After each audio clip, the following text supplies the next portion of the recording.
sekolah akan ada hasil evaluasi.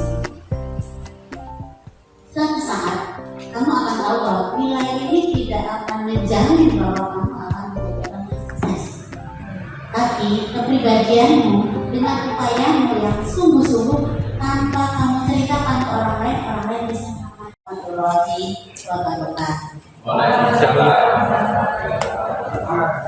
Selamat siang semua. Mari kita ketemu di aula. Sekarang kita masuk pada pembahasan dan apa yang sudah dilaksanakan dan juga oleh Bapak Kadis Dinas. Ya, dari beberapa materi sebelumnya yang sudah kita ikuti, sekarang kita dalam topik pengabdian kepada masyarakat Fakultas Ilmu Pendidikan secara keseluruhan. Lalu ada dosen sebagai tim untuk sesi ini adalah saya, bagaimana tadi Ustaz Sambut, Bunda dan Pak Aib tadi dengan judul adalah pelatihan pengembangan kesadaran SD di Kabupaten Pekalongan dan isu perkembangan mental dengan layanan bimbingan dan konseling untuk mempersiapkan generasi. Dan itu ada latar belakangnya kenapa saya tertarik dengan judul ini, ambil ini. Dari tahun 2009 saya sebelumnya Bapak Ibu adalah menerima materi dari dosen-dosen PGSD fokus pada bidang PGSD dan namun dalam hal ini kita perlu juga melengkapi selain bidang ilmunya, bidang studinya, kemudian perlu ada hal lain yang kadang-kadang kita anggap ini hal sepele, tapi ternyata ini sangat berpengaruh kepada kesehatan. Jadi kita secara kognitif, sikap, keterampilan yang diberikan oleh guru-guru, bapak ibu guru kepada siswa itu sudah dilakukan dengan optimal, tanpa kita memperhatikan kesehatan mentalnya ini akan menjadi terhambat. Ini kita tampilkan ada yang kepada ibu saya perkenalkan, ini adalah Mas Hasbi, ya, mahasiswa saya, ya mahasiswa pilihan ya, tapi tentunya saya bisa, iya kata Mas Hasbi, baru sekali ini Bu saya ikut ngambil dosen, kemudian jauh pulang ya, pertama perkenalan dengan Bapak Ibu. Jadi kalau nanti suatu saat kebetulan misalnya ada jalannya jodohnya di sini dan ketemu. Ya, baik Bapak Ibu, kita melihat nih kesehatan mental sebagai pionir penggerak untuk Indonesia 2004. Saya selaku dosen di bidang bimbingan dan konseling pendidikan PGSD, tapi saya minta kepada Kapolri PGSD, tolong saya ikutkan mengajar PGSD dalam bidang bimbingan dan konseling. Itu sudah lama. Tapi waktu dulu ada dosen yang memang bidang ini, baru tahun belakangan saya ikut. Kemudian saya juga sudah memberikan inspirasi bahwa di SD itu perlu implementasi bimbingan. Kemudian tahun 2009 saya sudah merintis melakukan bimbingan konseling SD. Ini atas kejadian ketika ada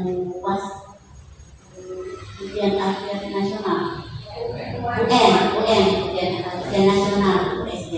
Semua kebetulan anak saya SD waktu itu dan dia Tuhan udah nggak bisa lagi ke sekolah saya. Nah sepertinya guru terganggu karena pada saat itu ada tekanan yang sangat kuat kepada guru dari kepala sekolah dan dinas, sehingga pada akhirnya berdebat keadaan. Terus akhirnya saya kebetulan dewan komite juga di sekolah, saya akhirnya menyampaikan ide saya bahwa kita tidak perlu mengundang orang seperti Adi Nanda dan kelas-kelas dengan bayaran mahal, kasih saya kesempatan, saya latih mahasiswa, nanti saya lakukan implementasi BK di SD itu tahun 2009. Nah, setelah itu satu sekolah anak saya itu ketika presentasi di kecamatan menyatakan bahwa peningkatan prestasinya dan sekolahnya mendapat ranking di kecamatan itu ranking 1. Nah, beliau menyampaikan bahwa ini ada faktor lain selain upaya sekolah dengan guru, tapi ada motivasi yang kita berikan dari BK, dan ini berkali-kali kita lakukan. Pertama yang istilahnya secara klasikal, kemudian secara kelompok yang harus membicarakan hal-hal yang umum, kemudian hal-hal yang bersifatnya rahasia secara posisi kelompok dan posisi individu. Hasil hidupnya ada Michiko, karena Michiko pada saat itu adalah konselor dalam persoalan individu. Nah, jadi sesudah konseling kelompok ada anak yang menangis, ada yang berdoa dan segala macam. Akhirnya ditarik dari kelompok itu dibawa ke ruang Michiko dan konseling kelompok. Ternyata luar biasa sangat.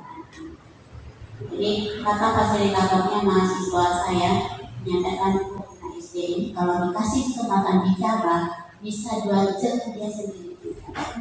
Tapi ketika saya mensosialisasikan berkilas di Mamuju untuk anak SMP, kepala sekolahnya menyatakan tuh dengan mereka ini kita siswa-siswa kami terus bicara tentang dirinya. Ada yang bertanya, itu apa? Istilahnya ya, ibu kasih duit saja belum tentu mereka mau.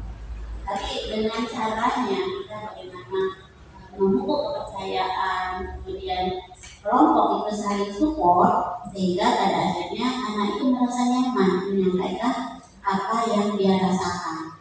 Nah, inilah yang perlu yang saya pikirkan guru SD itu sangat berperan sekali untuk membentuk karakter.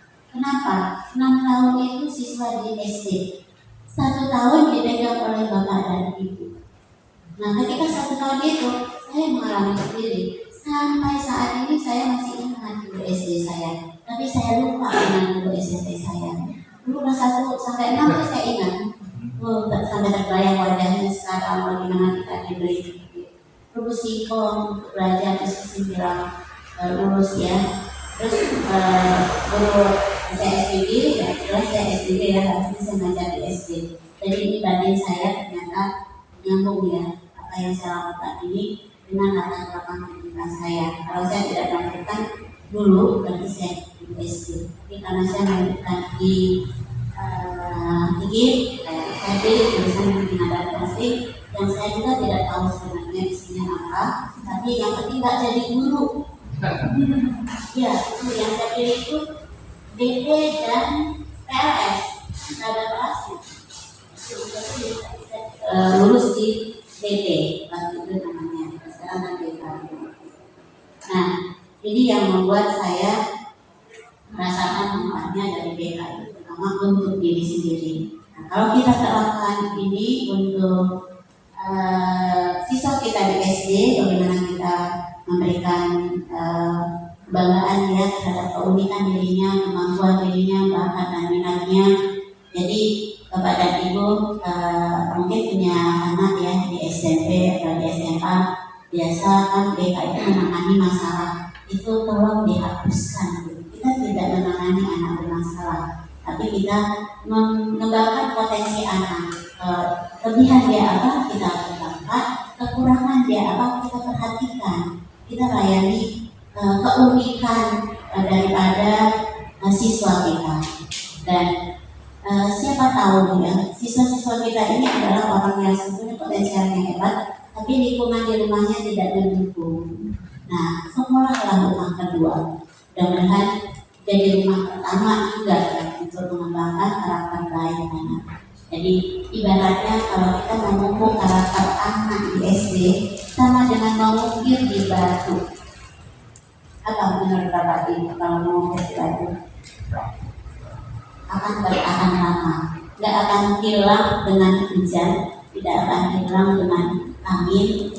Ya, kalau pasir kan tak angin saja bisa mengubah dia. Nah, ini ibaratnya kita mengukir dalam di Bandung. Nah, Bapak dan Ibu, mudah-mudahan kita sepaham ya tentang hal ini.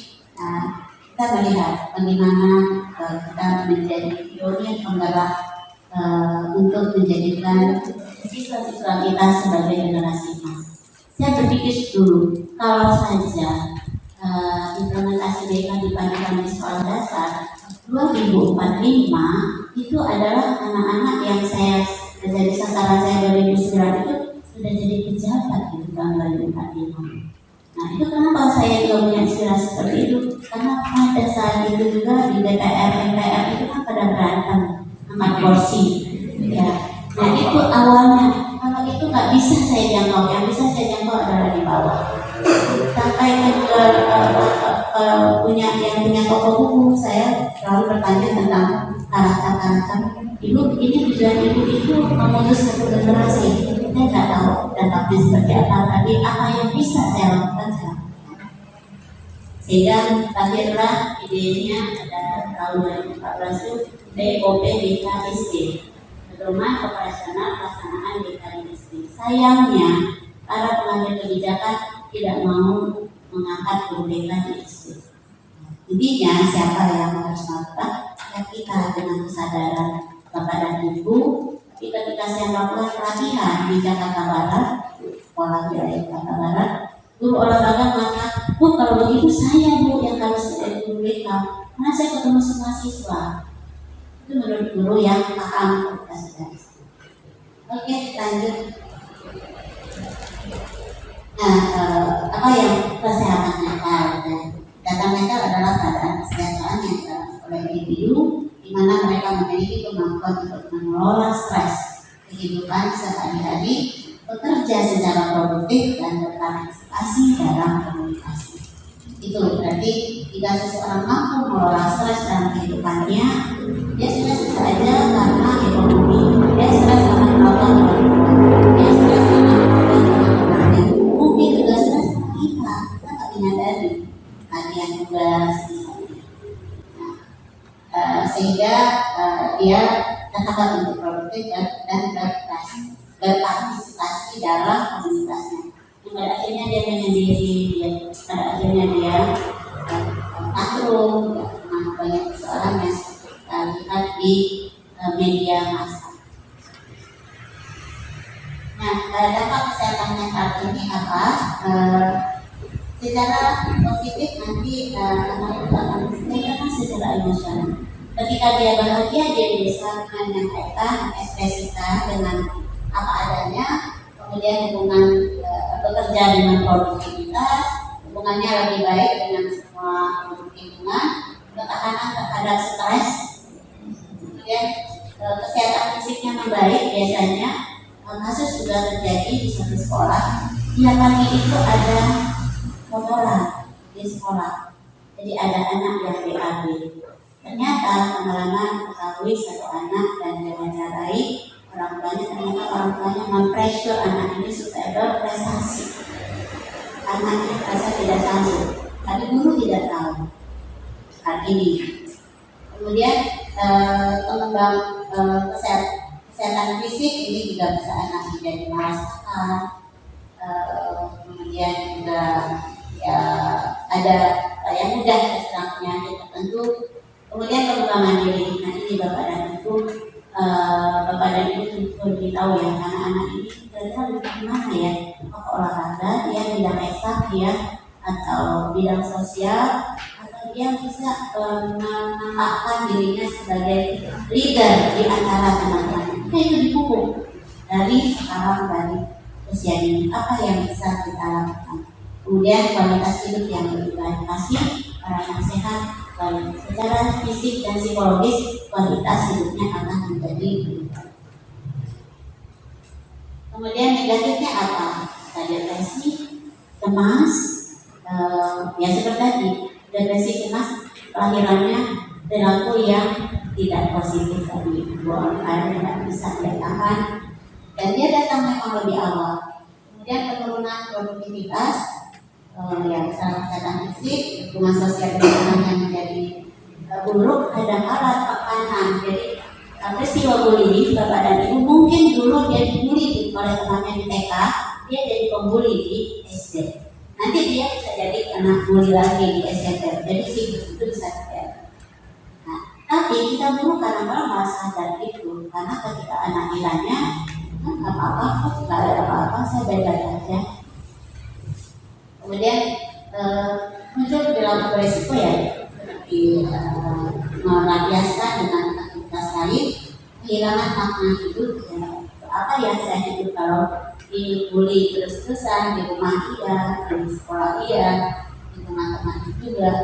Kemudian masalah finansial karena produktivitas dan finansial nanti ketika harus sudah produktif, finansialnya juga. Nah, kalau kita lihat selain pandang ya di mana positif ini menjadi layanan yang penting bagi peserta didik di sekolah dasar seperti yang sudah saya ceritakan kepada itu, kemudian DK yang dilakukan di SMP pun ketika gurunya membuat media, DK yang membuat media ada satu anak, Bu, kalau begitu saya bisa bantu ibu loh Bu membuatkan film singkat. Anaknya ini memang kreatif, dia di belakang layar namanya dalam ya. Nah, dia sudah juara untuk yang wayang, kemudian dia juga berani menyampaikan. Nah ini yang artinya ada hal-hal yang perlu kita support anak untuk bisa melakukan sesuatu. Kemudian maraknya kasus kenakalan pada peserta didik sekolah dasar. Kita sudah sama-sama kita tahu ya kepada dulu kami tahu di sekolahnya seperti apa. Tapi di media massa hari-hari semakin banyak cara-cara penanganan, tapi semakin banyak juga bentuknya yang dari tahun ke tahun itu beda. Ada yang mau potongannya, ada wajahnya jelek, kos, ya artinya berantem. Kadang kasus sepele ya, pinjam duit dari kembalikan. Nah, tujuan kita dari pertemuan ini mudah-mudahan tercapai kepada meningkatnya kesadaran guru Bapak dan Ibu untuk memperhatikan kesehatan mental siswa. Tidak lanjut dari kegiatan yang kita lakukan ini nanti tentu Bapak Ibu bisa mengimplementasikannya di sekolah. Ada beberapa kegiatannya masih ada persiapan, pelaksanaan sekarang, kemudian implementasi di sekolah. Nanti kami harapkan ada hasil evaluasi. Kami seperti saya ceritakan sudah observasi awal walaupun tidak langsung ya melalui YouTube, melalui media sosial.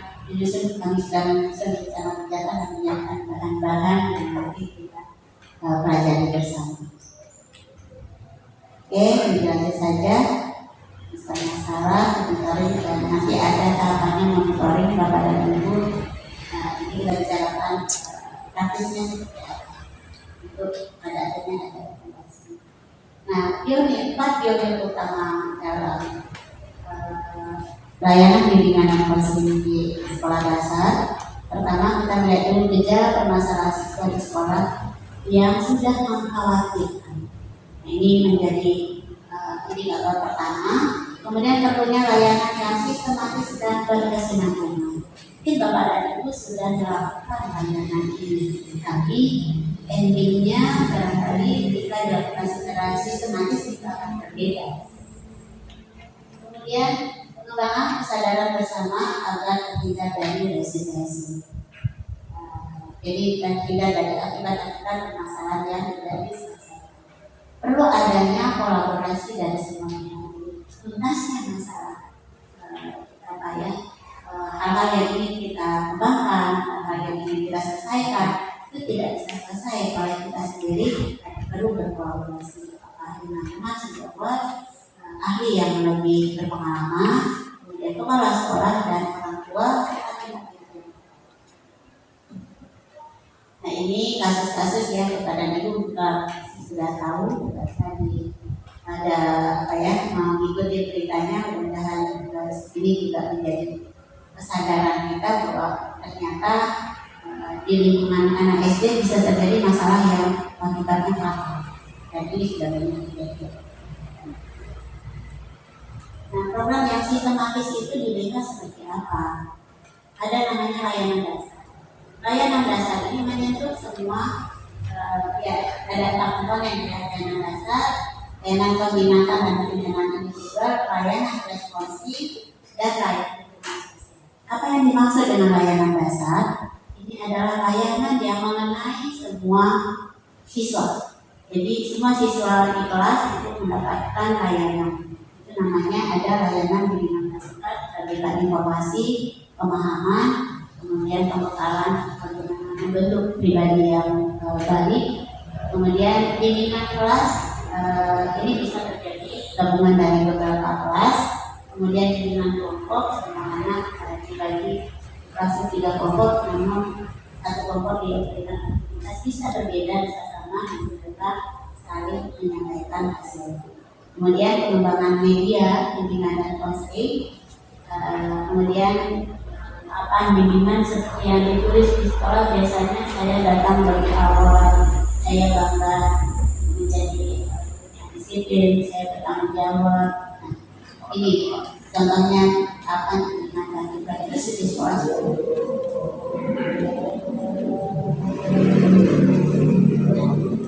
Dan terus kendali.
Ya, SPP dulu.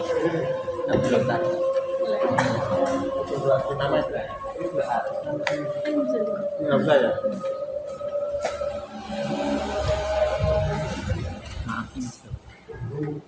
Sebelumnya saya mau izin kepada Bapak dan Ibu, kita lanjutkan dulu ya. Makasih ini ya, Mbak. Kita istirahat mudah-mudahan kegiatan ini bisa juga menjadi amal walaupun menunda sholat awal. Ya, Bapak dan Ibu tadi sudah dengan layanan dasar seperti apa, bahwa layanan dasar itu yang mengenai semua. Kemudian untuk semua sekali memperhatikan keunikan dia, permasalahan dia. Kemudian ada lagi layanan perencanaan individual. Nah, layanan perencanaan individual, andai kata ini sudah dilakukan di Indonesia, anak mahasiswa saya itu nggak ada lagi yang memberikan jawaban. Saya dulu sebenarnya ini psikolog Bu, tapi karena nggak tahu BK itu apa, akhirnya saya makin di BK. Ternyata nggak cocok dengan saya, dengan pilihan saya. Itu banyak sekali. Saya mengajari perawatan begitu juga, saya mengajari olahraga begitu juga. Ketemu kasus yang seperti ini di sosiologi, di beberapa fakultas yang mengajar pendidikan dan kebanyakan program studi, jawabannya masih ada yang miss. Nah, itu tujuannya perencanaan individual dari awal itu sudah diarahkan. SD sudah kelihatan kalau ini memang menekuni senang seni, ayo dikembangkan seni. Tak perlu dia harus jago matematika, tapi dia akan hidup dengan seninya. Yang dulu orang menyatakan bahwa seni menjadi apa sih? Masuk itu suami saya, bapak ayah dari anak saya, itu marah ketika anak saya minta bahasa, ambil prodi bahasa, karena menurut dia orang eksak. Ngapain pilih bahasa mau jadi apapun? Ternyata dia akhirnya apa? Dia di kafe, saya komunikasi visual lanjutan dari bahasa ini. dia menyatakan pun kalau tanda tangani surat pemilihan prodi jurusan jangan diubah, itu aja permintaan. Ya udah teman-temannya menerima saya bahwa bahasa itu tidak seperti yang jadi saya yang konflik. Nah itu karena kita nggak paham. Tapi kalau layanan perencanaan individual itu mulai dari awal SD, SMP, SMA itu di perguruan tinggi kami tidak akan menemukan lagi keluhan-keluhan yang saya mau mengundurkan diri, saya mau lagi tahun depan di perguruan tinggi itu kejadian. Dan itu pada akhirnya saya bolehkan dia memilih ke tahun depan, tapi sekarang jalani kuliahmu, ilmumu tidak akan terbuang. Pada akhirnya setelah dia jalani tahun depan bisa ngajar itu kan karena perencanaan individual kamu. Sehingga mau jadi jurnalis, mau jadi dokter, mau jadi polisi, itu dia udah tahu. Yang saya banggakan dengan kegiatan saya banggakan ada satu anak SD menyatakan begini, kalau tolong tulis cita-citamu. Saya beberapa tahun ke depan melakukan ini, nanti saya ingin jadi profesor. Saya aja kaget, saya nggak punya cita-cita jadi profesor. Terus apa yang akan kamu lakukan dengan menjadi profesor? Saya akan melakukan penelitian di Jerman. Dia ada cita-cita saya. Nah itu hasilnya dari rangkaian kegiatan itu memang sistematis kita lakukan sehingga anak itu berdiskusi juga dengan orang tuanya di rumah. Bahkan sudah ada anak dengan ketakutan juga mendapat pengakuan kepada orang lain. Itu saya mendapat orang tua saya sudah telepon, dia nangis-nangis di telepon. Kata orang tuanya, adik, kamu nakalin siapa lagi? Pasti dia dimarahin dulu kan kata orang tuanya. Adik, kamu nakalin siapa lagi? Gak mama, aku yang minta maaf. Jadi dia sadar bahwa kelakuannya ke orang tuanya seperti yang tidak tepat. Dan bisa gitu cepat kita mengubahnya. Coba kalau anak SMA susah dia sudah berargumen dengan kita, lebih pintar dia akan daripada kita. Tapi sudah kita mahasiswa ya pasti. Ya, nah itulah pentingnya kepada ibu. Nah, apa bentuk layanannya? Rasakan itu bisa juga. Misalnya, bisa cita-citamu. Terus sekarang kamu apa yang kamu lakukan untuk mencapai cita-cita? Jangan tunggu cita-cita saya menjadi artis. Itu kapan? Tapi apa yang dilakukan? Kegiatan kegiatan itu terus kita arahkan. Kemudian bimbingan dasar sama tadi, jadi semua yang dilakukan untuk bimbingan dasar, layanan dasar ini bisa dilakukan secara individual dan yang beda itu konseling individual dan konseling kelompok. Ini betul-betul secara privasi. Kadang-kadang seperti anak saya ada bertentangan dengan orang tuanya bimbingannya kan tidak bisa dibicarakan di depan umum. Ada orang tuanya marah, ini untuk ibunya para mereka ya, jadi bisa menenangkan hati. Tapi pada akhirnya sadar-sadarnya bapaknya itu ketika dia sudah kuliah, oh benar ya, anak ini tidak harus kita paksa. Kenapa? Karena semester 1 IPK-nya 3,76. Semester 3 dia jadi asisten dosen. Dia menyampaikan dulu aku jadi dosen. Kenapa? Dulu kamu gak mau jadi dosen? Karena melihat dulu bahwa pekerjaan mahasiswa banyak mahasiswa. Tapi dosen saya begitu lihat tugas saya nilainya udah saya bawa aktivitasnya. Jadi dia nggak punya beban. Nah, kalau bunda kan bawaannya banyak. Dulu kan belum PKS. Dia hari inilah konseling individual, konseling kelompok itu kita lakukan secara berkelompok. Anak-anak mengutamakan permasalahan yang tidak selesai dengan konsultasi biasa, lalu kita ikat dulu kelompok ini bahwa apa yang kita bicarakan di sini tidak boleh dibicarakan di luar. Bapak Ibu tahu, ingin tahu responnya anak ketika dipercaya memegang rahasia anak. Kepala sekolah dan orang tua itu menyampaikan kepada saya, Bu, saya panggil anak-anak dari konseling yang ibu kasih latihan. Terus responnya gimana? Saya tanya, namanya Novita sini nak. Tadi ibu lihat, karena kepala sekolah mereka suka anak-anak itu diajak nangis-nangis. Tadi kalian itu BK-nya ngapain, kakaknya ngapain. Oh nggak bisa tuh, itu kan rahasia. Dia bangga dia pegang rahasia orang. Dan satu lagi orang tua jawab kepada saya, Bu, saya panggil anak saya cerita, saya tanya, gimana dia cerita saya kelompoknya, kan? Terus anaknya juga jawab yang sama, Mama, itu kan nggak boleh, Mama, itu rahasia, Mama. Dari dia mau cerita ya, tapi ingat pesan kita itu, dan itu menurut saya kita biasakan kepada anak usianya lagi. Jadi kalau ada hal-hal yang privasi, rahasia orang nggak bisa semua orang menceritakannya. Rahasia kita juga ketika kita tidak mau orang lain tahu, ada masalah. Kita pasti secara individual. Itu yang saya dibantu oleh risiko luar biasa dari beberapa dosen saya datangkan untuk kasih di kantornya mahasiswa. Mudah-mudahan Bapak dan Ibu lama-kelamaan kita bisa melakukan hal yang dilakukan. Bapak dan Ibu tentu tahu sesuai. Kemudian konsultasi biasa. Ini arahan saya lakukan ini lalu sebenarnya seperti apa itu kita layani. Bisa itu sifatnya sangat pribadi. Kemudian kolaborasi tadi yang bersama dengan KAI. Nah, untuk kenapa dikatakan layanan responsif? Ini dia layanan responsif. Yang namanya responsif itu tidak direncanakan dari awal. Tapi kalau layanan dasar itu direncanakan dari awal sepanjang satu semester, 1 tahun bisa kita rancang kapan yang kita melakukan info ini, informasi ini, arahan ini. Kalau layanan responsif, kapan kejadian itu harus kita tangani segera. Mungkin sifatnya rahasia. Berarti individu. Mungkin itu banyak yang mengalaminya, tapi masalahnya harus segera dituntaskan. Itu berarti masih kelompok. Misalnya anak-anak cemas dan setiap mau UN ada yang keringat dingin. Kemudian juga kita berikan angket. Jadi biasanya BKI juga punya yang namanya need assessment. Jadi kebutuhannya apa? Nanti jika anak menyatakan saya butuh ini dibicarakan dengan hanya 1 orang konselor. Ini butuh disegerakan dan tidak ada yang boleh tahu. Tapi pilihannya adalah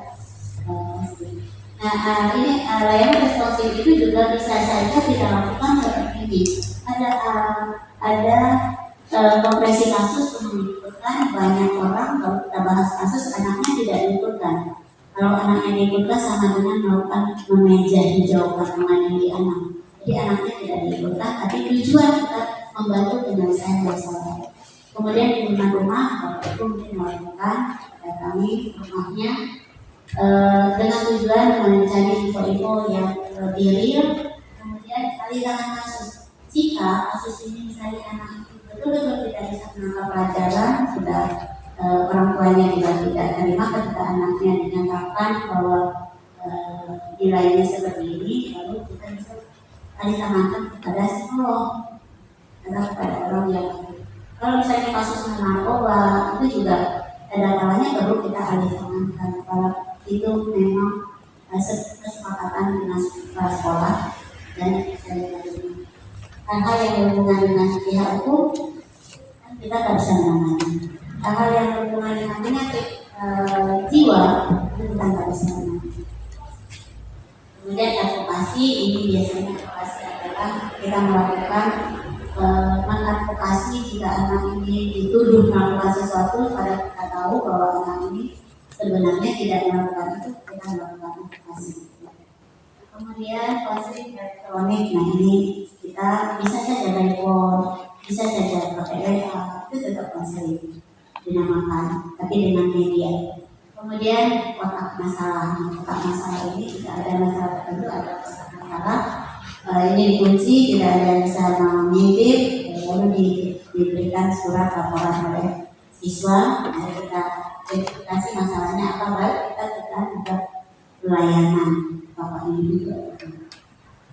Nah ini Bapak dan Ibu dukungan sistem ini adalah bagaimana kita menjalin network dengan semua pihak yang ada di sekolah, mungkin juga di luar, sehingga mendapat dukungan apa yang akan kita lakukan. Nah, ada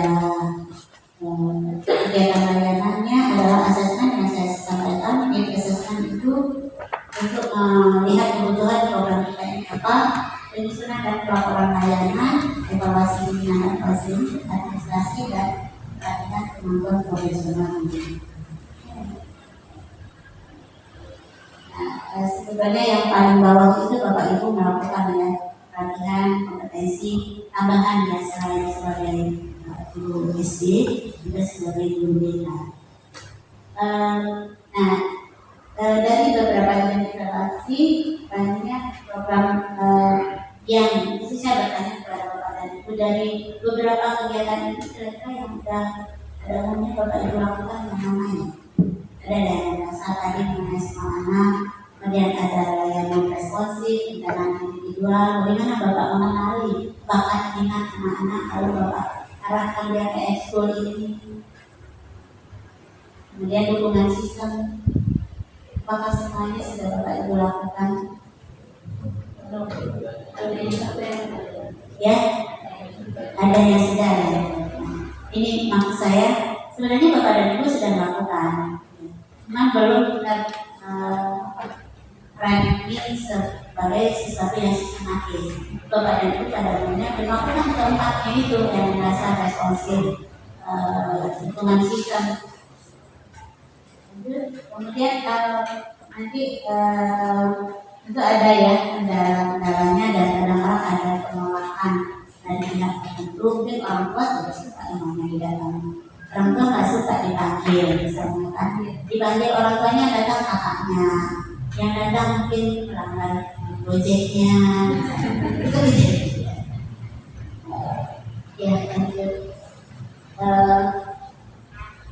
Nah, menurut Bapak dan Ibu, kita ini sudah paham nih bagaimana kita harus memperhatikan komunitas. Apakah nilai raportnya memang satu-satunya yang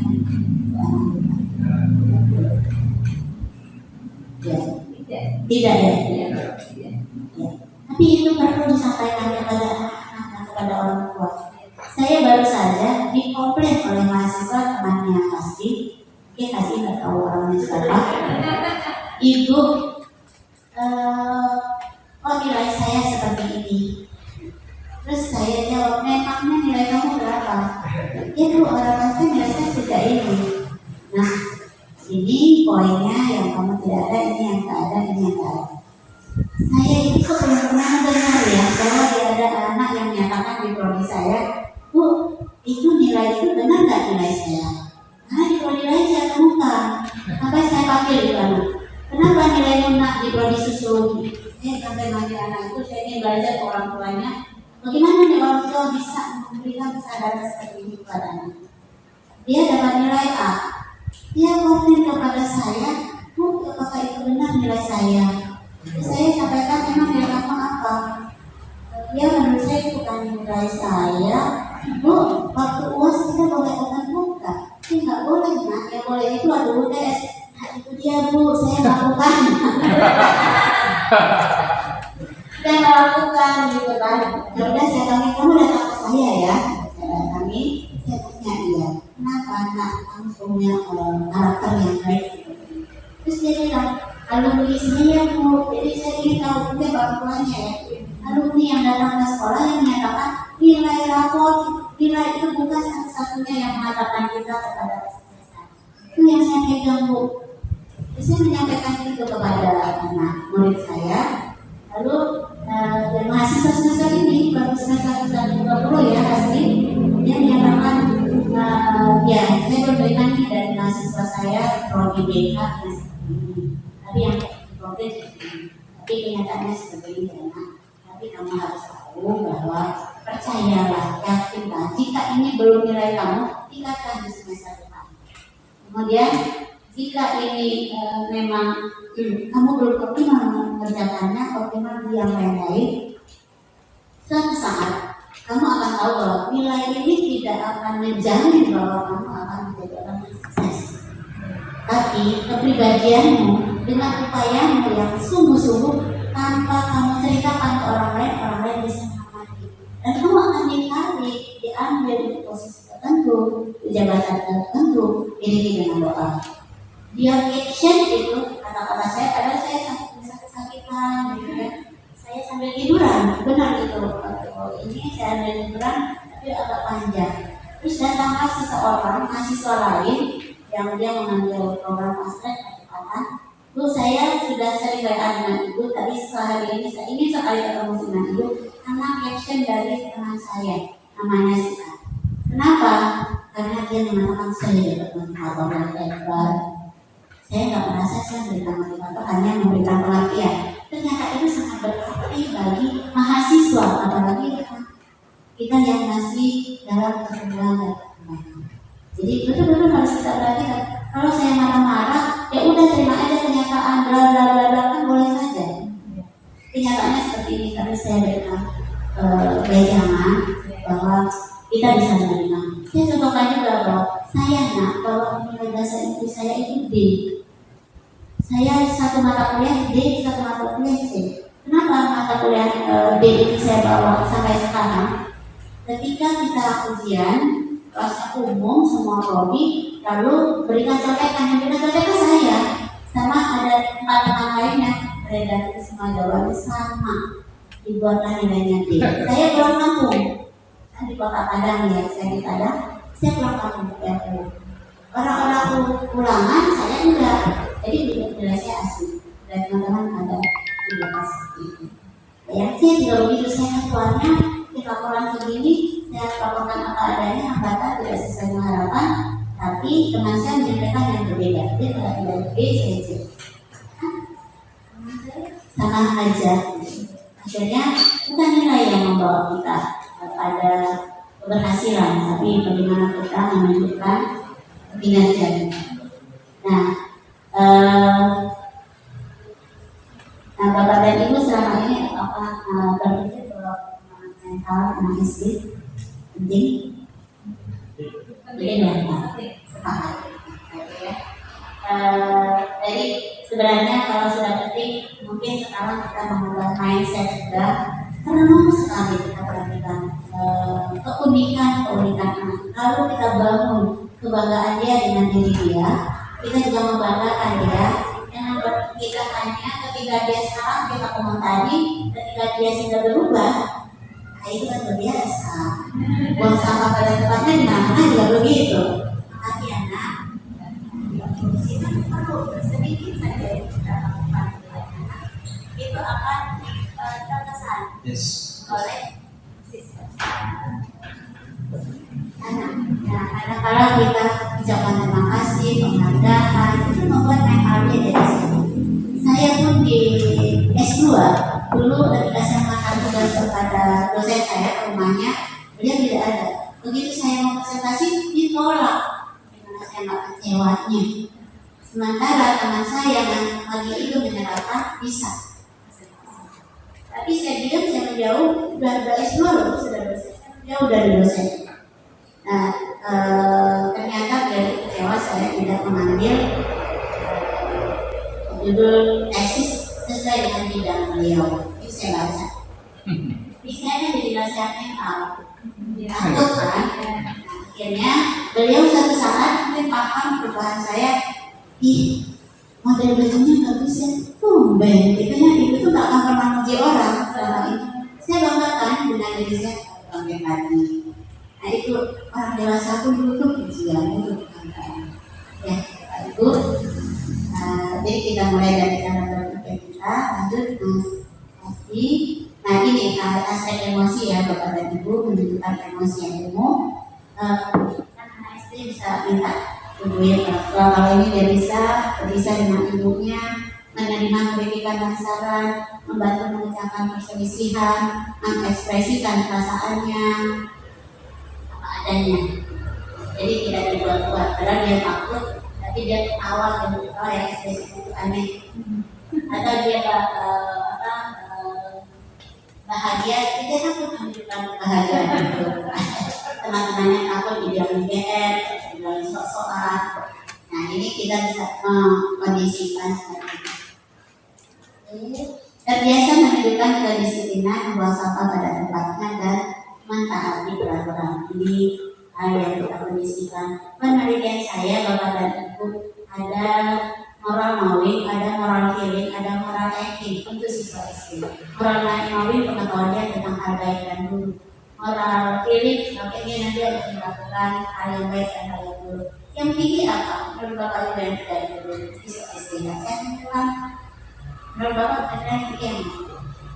Ada etik itu melakukan. Justru yang tinggi itu etik. Itu penelitian saya bisa kasih saya. Kenapa etik? Dia melihat model, dia melakukan. Tapi tanpa kita kuatkan dengan pengetahuan hal baik dan hal buruk, apa dampak yang dia lakukan, ini kan bisa buyar. Dia buang sampah, sosok bersih, ambil muka. Nah kalau kita kuatkan, pasti dia bisa memberikan alasan pada teman. Itu namanya moral resilience. Moral resilience keinginan dia. Jika ketiga ini berimbang pada seseorang, dia nggak akan bisa mengalami untuk melakukan apa yang lain. Karena orang yang berkarakter ada atau tidak ada orang lain di sekitar dia akan melakukan dosa. Saya merasakan diri saya kalau saya makan permen, masukin kantong nanti bersemut ya di ini. Saya masukin di tas saya, ini tas saya yang bersemut. Tapi saya tidak ingin di luar dulu ya waktu kuliah ini jadi tas saya yang bersemut jadi nyampe permen saya simpan lupa mengeluarkannya. Tapi ya itu akan mentaati merapikan mainan, mentaati peraturan, berangkat ke sekolah tepat waktu. Kemudian dapat bertanggung jawab melakukan tugas yang diberikan oleh guru, menjaga barang milik sendiri dan orang lain, melaksanakan kegiatan sendiri, bertanggung jawab terhadap tugas yang diberikan, memelihara milik sendiri. Kadang-kadang kan milik sendiri apalagi kita yang bekerja ya. Kadang-kadang ada mbaknya di rumah, tetangga di rumah, dia yang perhatikan. Lu mau ngaji yang ngambilin Al-Qurannya guru ngajinya. Maka ini yang perlu kita tanamkan bagaimana dia memelihara dan bekerja sama dalam menyelesaikan tugasnya. Terbiasa menjaga lingkungan, misalnya tidak mencoret tembok, membuang sampah pada tempatnya, menghemat pemakaian air dan listrik. Jadi hal-hal yang kita anggap orang lainnya juga pasti sudah mengingatkan ini tidak perlu, bisa kita lakukan dalam lingkungan sekitar. Membersihkan peralatan makanan setelah digunakan. Itu aspek emosi. Nah, Bapak Ibu, saya ingin bertanya lagi, kira-kira yang mana sudah menjadi prioritas Bapak dan Ibu bersama? Dari aspek yang bertanggung jawab,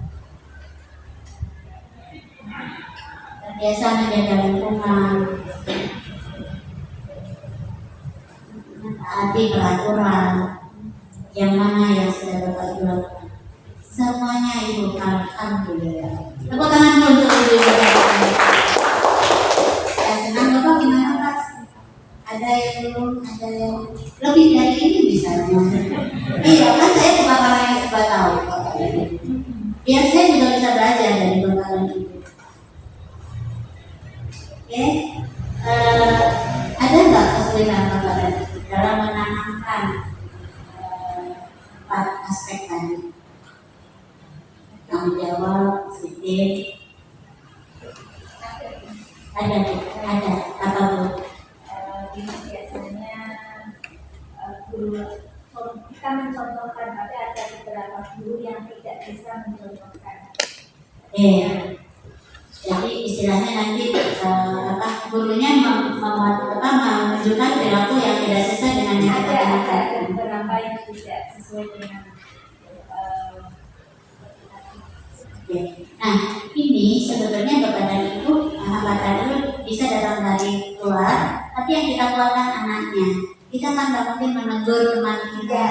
Nah, itu nanti konflik antar anaknya yang kita tanamkan. Nah, ini tandanya bahwa ada orang yang cepat menirukan perubahan, ada yang belum anak kita cara menguatkan anaknya supaya dia tidak memodelkan dirinya, meneladani, mencontoh yang sebenarnya tidak harus dia.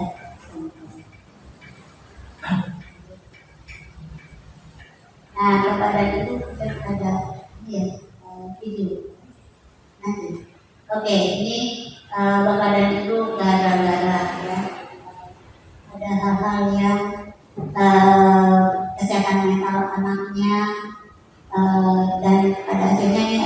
kasus terhadap ibu siswa yang tuntut Al-Qur'an Akbar 50 juta. Kemudian ada guru SD ada data ancam mogok mengajar ya. Kemudian ada mendisiplinkan siswa untuk ini dapat tantangan. Kadang-kadang ini yang perlu keselarasan apa yang kita lakukan dengan lingkungan kita. Kemudian dikomunikasikan. Nah, Bapak dan Ibu tadi kolaborasi ada kepala sekolah, guru mata pelajaran. Inilah yang merupakan yang dilakukan program yang sistematis itu. Jadi ada bagian yang manajemennya, ada mata pelajaran, ada BK.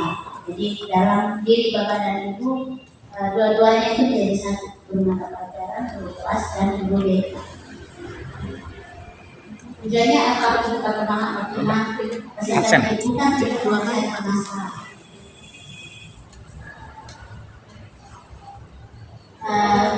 Jadi pendidikan yang tertentu ketika pemimpinnya, kemudian kurikulumnya berjalan, bidang kesiswaannya, perhatian komunikasi sebenarnya juga. Tadi sudah dijelaskan kolaborasi 3 pihak ini lanjut. Nah, ini aja video aja.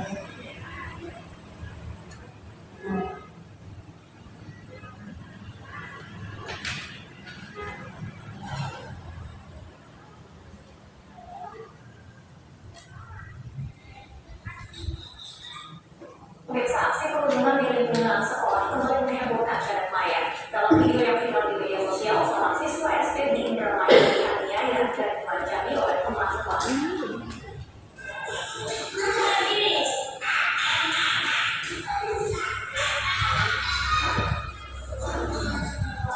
Seorang siswa SD berusia 12 tahun menjadi korban perundungan oleh 2 temannya. Video perundungan ini viral di media sosial. Korban ditelanjangi hingga ditendang oleh siswa lainnya. Aksi perundungan ini terjadi di ruangan madrasah yang berada di salah satu SD di Kabupaten Indramayu, Jawa Barat. Korban tidak menceritakan perundungan yang ia alami kepada orang tuanya. Orang tua korban justru baru mengetahui anaknya menjadi korban perundungan setelah melihat video yang viral di media sosial.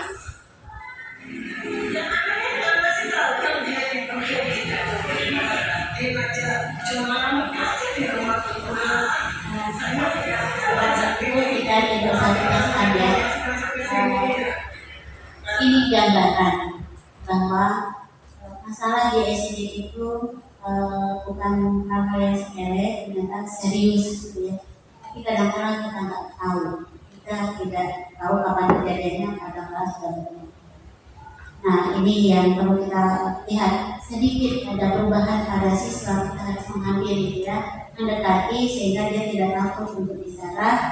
Kemudian kita panggil dia secara pribadi, jangan ditanya di depan temannya, atau kita bicara dengan guru lain atau kepala sekolah. Pada akhirnya dampaknya beda lagi, akan beda. Nah, Bapak dan Ibu, karena ini beda, kita ada 4 kasus sebenarnya. Kasus itu ada bidang pribadi, bidang belajar, bidang sosial, dan bidang akhir. Ini akan ada contoh 1 kasus ya Bapak dan Ibu. Bisa jadi ini dibaca dulu oleh Bapak dan Ibu. Mas Asli dibagikan. Sampai di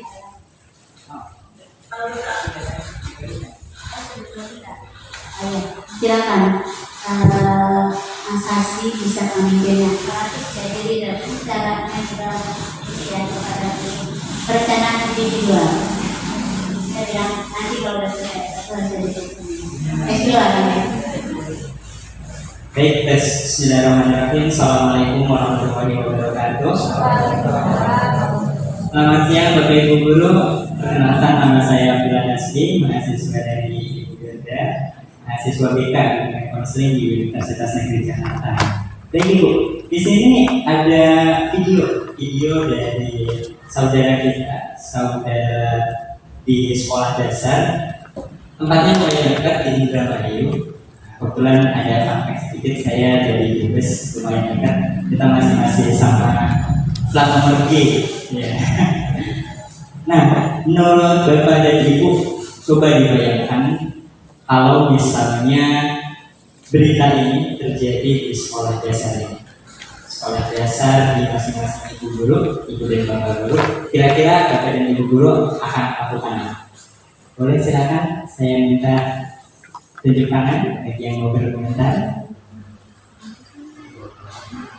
Ada terjadi pembulian di sekolah dasar, masing-masing sekolah, bapak dan ibu guru, kira-kira apa ya ibu dan bapak guru lakukan? Boleh silakan angkat tangan bagi yang mau berkomentar.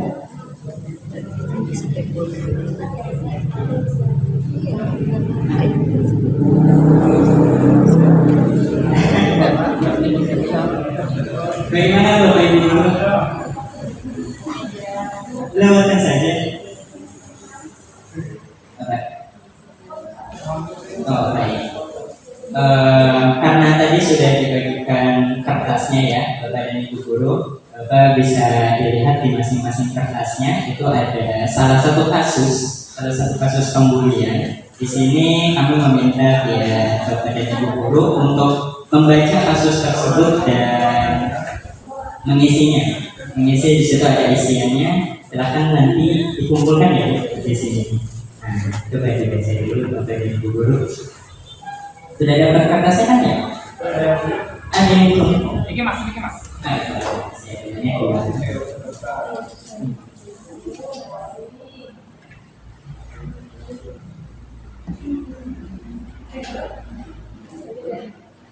berdasarkan materi yang tadi sudah disampaikan bisa diisi.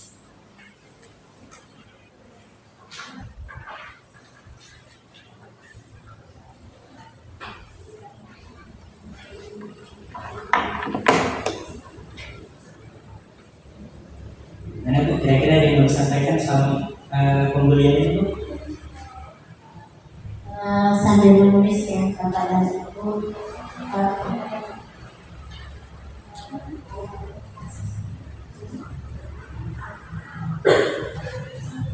Jadi kasus ini Bapak dan Ibu seperti tadi yang sudah kita bahas bersama, Ranita pada saat kelas 4 ceritanya ya Bapak Ibu, anak yang periang dan aktif menanggapi pertanyaan guru saat di kelas.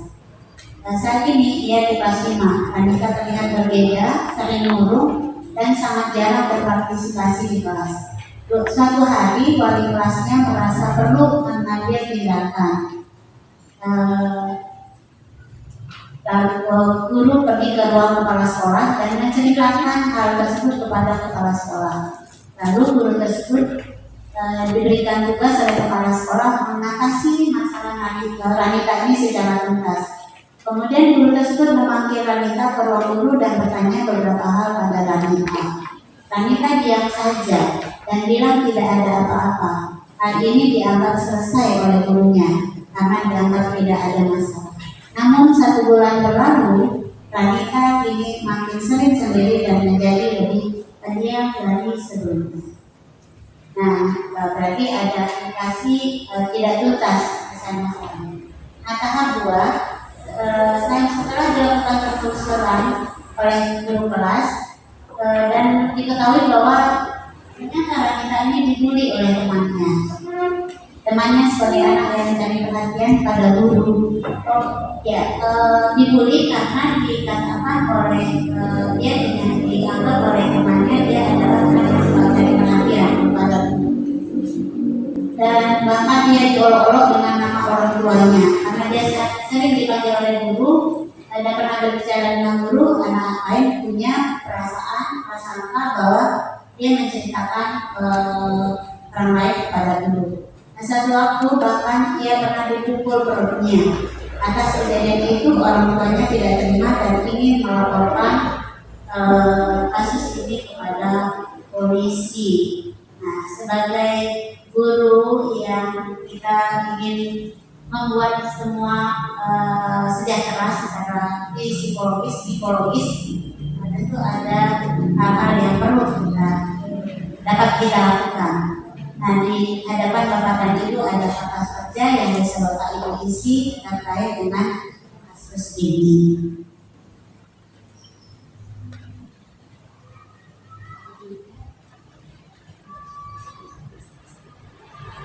Ya. Baik, Bapak dan Ibu, ini bisa dilanjutkan pengisiannya setelah ini, tapi nanti kami menerima karena sudah dilakukan oleh panitia. Bapak dan Ibu, kita tidak perlu istirahat, tapi sayang sekali ya, biasanya saya melakukan dari pagi sampai siang sendiri. Kalau ketika itu bisa sendiri ya, tapi ini bertim sehingga harus menyesuaikan supaya sehat juga mental saya dan mental Bapak.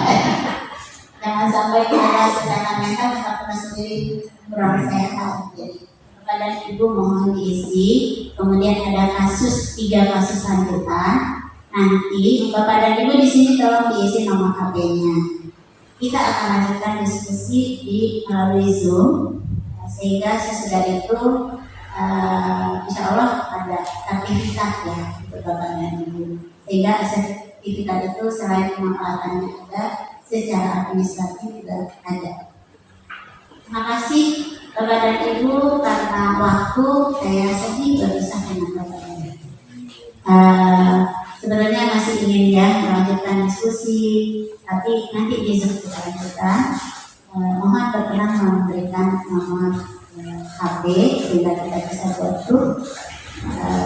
Dan juga kepada Ibu juga perlu mengetahui keberadaan saya di sini. Saya punya kecintaan kepada karena mertua saya orang Koman. Nah, saya nggak hafal ini karena dia pindah-pindah ada 4 anaknya ya, ada pindah-pindah cepat, ada angkatan udara. Saya akan ke sana besok insya Allah.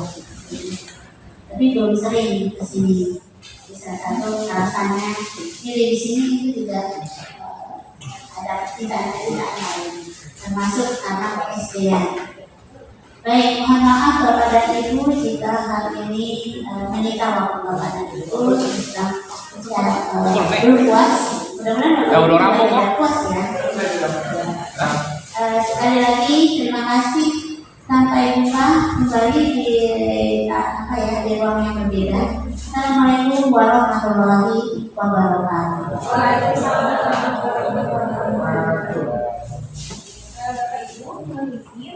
Mohon izin Bapak Ibu, lebih baik sekarang Bapak Ibu istirahat, boleh makan dulu atau sholat dulu kan waktu akan terus berjalan ya. Jadi dikerjain tugasnya ditunda dulu aja. Makan dulu, sholat, nanti kembali lagi ke ruangan ini. Itu ya Bapak Ibu ya. Oke, silakan Bapak Ibu.